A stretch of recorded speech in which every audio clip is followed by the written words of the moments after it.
بخاری مسلم میں حدیث ہے، تم میں سے کوئی شخص اس وقت تک مؤمن ہی نہیں ہو سکتا جب تک کہ میں اسے اس کے ماں باپ اولاد سب لوگوں سے بڑھ کر عزیز نہ ہو جاؤں۔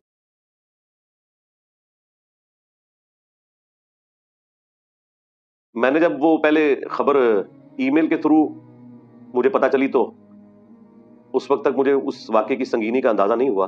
پھر بعد میں مجھے اکیڈمی کے لوگوں نے جب وہ ویڈیو دکھائی، وہ کوئی بھی درد دل رکھنے والا انسان وہ ویڈیو دیکھ نہیں سکتا، بالکل انسانوں کی طرح وہ چیخو پکار کر رہا ہے اونٹ جس کی ٹانگ کاٹ دی گئی ہے۔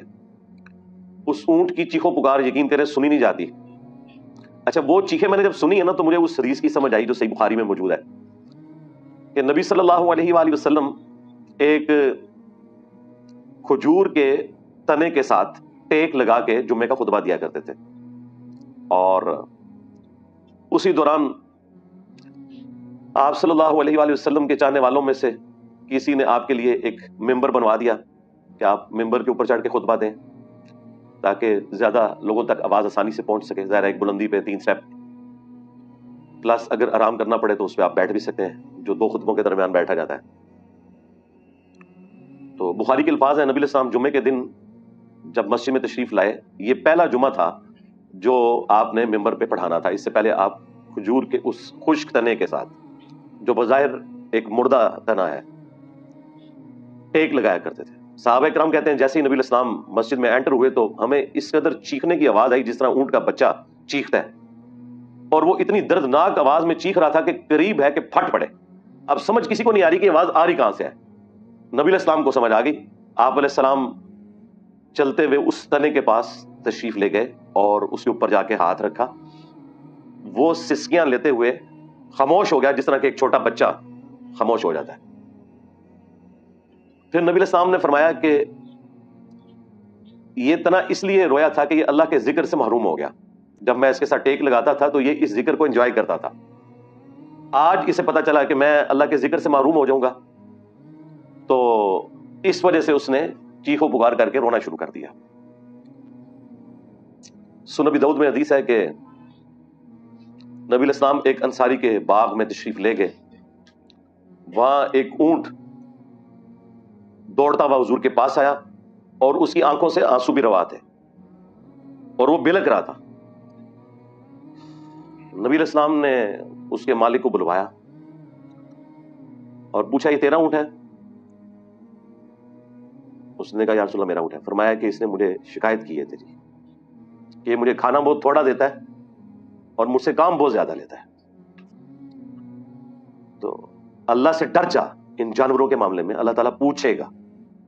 مسند احمد میں یہ حدیث آگے چلتی ہے، اس میں یہ بھی الفاظ ہیں کہ اس اونٹ نے کہا یا رسول اللہ پوری زندگی اس کی خدمت کی ہے، اب جب میں بوڑھا ہو گیا ہوں تو اس نے ارادہ کیا ہے کہ مجھے ناہر کر دے۔ تو نبی علیہ السلام نے اسے پھر منع کیا۔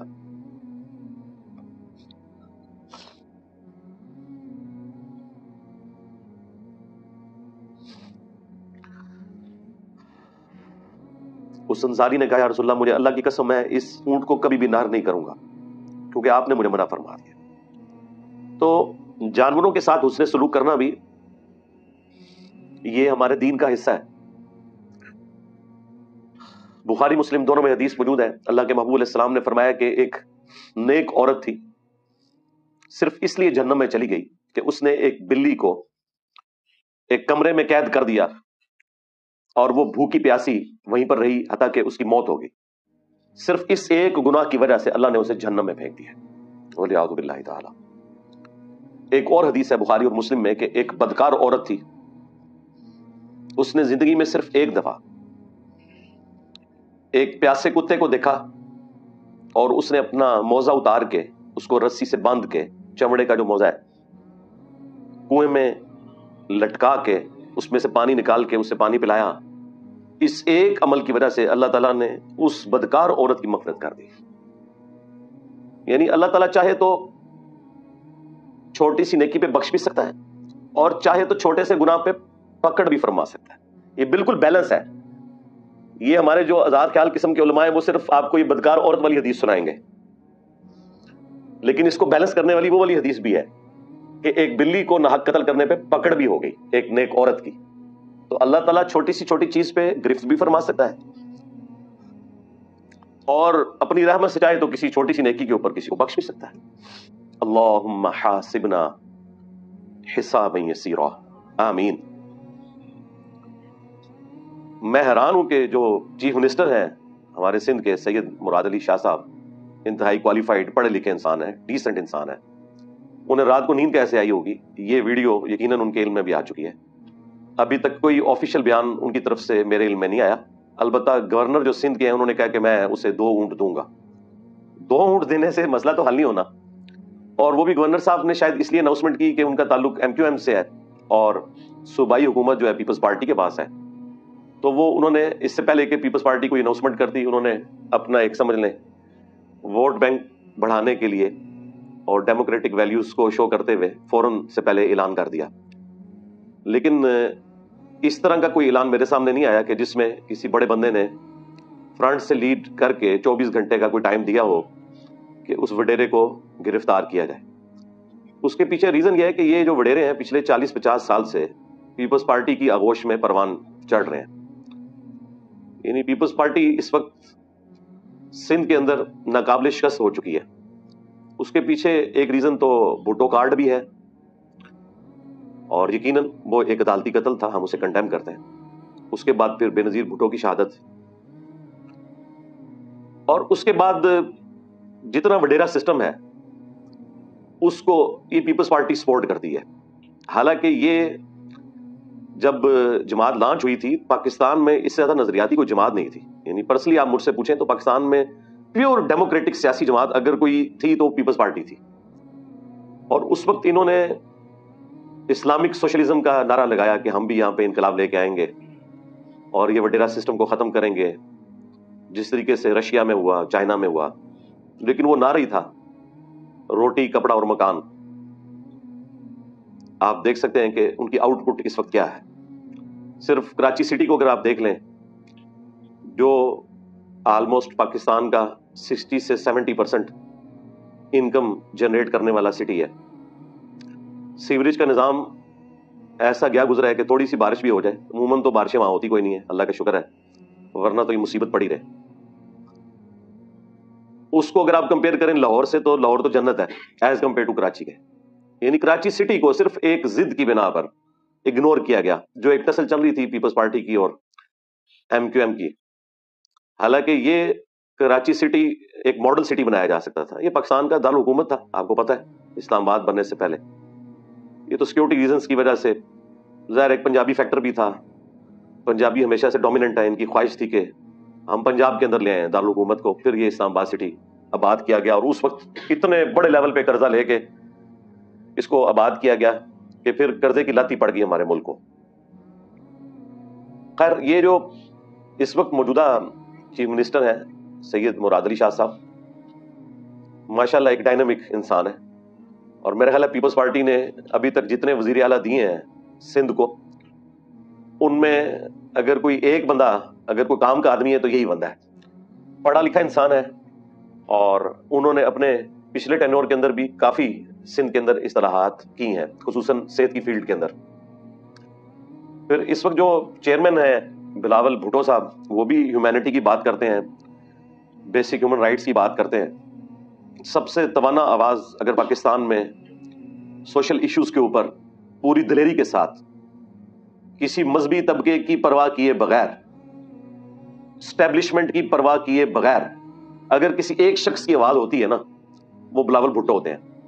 چاہے وہ ٹی ٹی پی کے خلاف بولنا ہو، یا پرورٹڈ قسم کی جو مذہبی نیچر، جو یہ دہشت گرد ہم نے پالے ہوئے ہیں مختلف جماعتوں کی شکل میں، جو توہین مذہب کے نام کے اوپر لوگوں کو قتل کر دیتے ہیں، استحصال کرتے ہیں. آپ پورا ٹریک ریکارڈ دیکھیں، سب سے توانا آواز آپ کو بلاول بھٹو کی نظر آئے گی. لیکن اس معاملے میں بڑے افسوس سے کہنا پڑتا ہے، ہو سکتا ہے بھی کوئی بیان آ چکا ہو یا کل تک آ جائے، اللہ کرے. انہیں اس سے فرنٹ سے لیڈ کرنا چاہیے. ان کی جماعت کا تو موٹو یہی ہے کہ ہم نے بیسک رائٹس کی بات کرنی ہے. ہر جماعت کے اندر خوبیاں بھی ہیں، خامیاں بھی ہیں، اچھے لوگ بھی ہیں، برے لوگ بھی ہیں. لیکن سندھ کی جو صورتحال ہے اور اس کے بعد بلوچستان، یہ 2 صوبے پاکستان کے ایسے ہیں جہاں پہ جو وڈیرے ہیں یہ آلموسٹ منی گاڈ بنے ہوئے ہیں. پورے خاندانوں کو غائب کروا دیتے ہیں.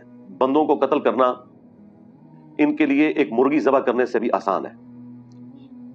اور ان لوگوں کو پشپنائی ہماری پولیٹیکل جماعتوں کی بھی رہتی ہے، بعض کو پشپنائی کسی زمانے میں ہماری اسٹیبلشمنٹ کی بھی رہی، اور اب خیر اسٹیبلشمنٹ تو ہر طرف سے مایوس ہو چکی ہے، اس وقت تو معاملہ بالکل ڈیفرنٹ ہے، لیکن کسی زمانے میں انہوں نے یہ سارے وڈیروں کو اس حوالے سے سپورٹ کیا تاکہ یہ ایٹ لیسٹ پاکستان کے خلاف کوئی اقدام نہ کرے۔ اندر خانے جتنا ظلم کا بازار انہوں نے گرم کرنا ہے کر لیں، ہم کچھ نہیں پوچھیں گے، بس ہمیں کچھ نہ کہیں۔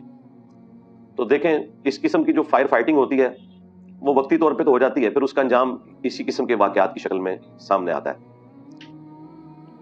تو یہ ایک اچھا موقع تھا، میں نے اس سے متعلق جو چیزیں تھیں وہ آپ کے گوش گزار کر دیں۔ اینڈ پہ ہم دوبارہ سے چیف منسٹر سید مراد علی شاہ صاحب سے ریکویسٹ کریں گے کہ اس معاملے کو منطقی انجام تک پہنچائیں، اور یہ کوئی اسے بدلہ دینا نہیں ہے کہ آپ ایک اونٹ نیا خرید کے اس کو دے دیں۔ اب یہی اونٹ یورپ یا امریکہ میں ہوتا، ویسے تو یہ واقعہ آپ تصور نہیں کر سکتے، لیکن وہاں جو نیچرلی مختلف ایکسیڈنٹ ہو جاتے ہیں جانوروں کے ساتھ، کسی کی ٹانگ ضائع ہوگی وہ باقاعدہ مصنوعی ٹانگ بھی لگا دیتے ہیں اور پوری پریکٹس کرواتے ہیں۔ یہاں تو مجھے نہیں لگتا اس قسم کی کوئی فیسلٹی ہوگی، لیکن اس وڈیرے کو ضرور تعزیراً کوئی نہ کوئی سزا دینی چاہیے۔ ظاہر ہے اس کے اوپر کوئی شرعی حد تو موجود نہیں ہے، تعزیراً سزا دی جائے گی۔ جو اسلامی سزائیں ان کی دو اقسام ہیں، ایک حدود اللہ ہیں جو بڑے بڑے گناہوں کے اوپر شریعت میں بیان کر دی گئی ہیں، جس طرح چور کے ہاتھ کاٹنے کی سزا ہے، اسی طریقے سے بدکار مرد اور عورت کے لیے 100 کوڑوں کی سزا ہے، اور شادی شدہ ہیں تو سنسار۔ اس طرح کی کوئی سزا اس طرح کے معاملات میں نہیں آئی ہے۔ اگر خدا نخواستہ یہ ایکٹیویٹی کسی انسان کے ساتھ وہ پرفارم کرتا تو وہ تو سورہ المائدہ میں اللہ تعالیٰ نے واضح فرمایا ہے کہ آنکھ کے بدلے آنکھ، کان کے بدلے کان، ناک کے بدلے ناک، دانت کے بدلے دانت، اور ہر زخم کے بدلے اسی لیول کا زخم لگایا جائے گا۔ لیکن یہ سزا ادھر اپلائی نہیں ہوگی، کیونکہ ادھر جس انسان نے ایکٹیویٹی پرفارم کی وہ ایک جانور کے ساتھ کی۔ اگر کسی انسان کے ساتھ اس طرح کی ایکٹیویٹی پرفارم کی جائے تو اس کی وہ سزا بنے گی۔ اس کیس میں تعزیراً کوئی معاملہ ہونا چاہیے، اس کے لیے جج کوئی بھی سزا دے سکتا ہے ایسی جس میں عبرت ہو باقی لوگوں کے لیے۔ مثلاً یہ سزا دی جا سکتی ہے کہ اسے 1 مہینے کے لیے ایک پنجرے میں قید کر دیا جائے، اور اسی سٹی کے چوک میں ان سخت گرمیوں میں پورا دن اس پنجرے میں رہے، اور یہ اسی طریقے سے چیخے جس طرح کہ وہ اونٹ چیخ رہا ہے۔ تو اس قسم کی تعزیراً سزا دی جا سکتی ہے۔ یا ایسے شخص کو کسی گدھے پہ سوار کر کے اس کا منہ کالا کر کے پورے شہر کا چکر لگوایا جائے اور بتایا جائے کہ اس کو سزا مل رہی ہے، اور میڈیا اسے کور کرے۔ یہ تعزیراً مختلف سزائیں ہیں جو اسلامک ہسٹری میں مختلف لوگوں کے لیے تجویز کی گئیں، مختلف جرائم کے اگینسٹ۔ جہاں پہ حدود اللہ نہیں ہوتی وہاں پہ پھر تعزیر والا معاملہ ہوتا ہے۔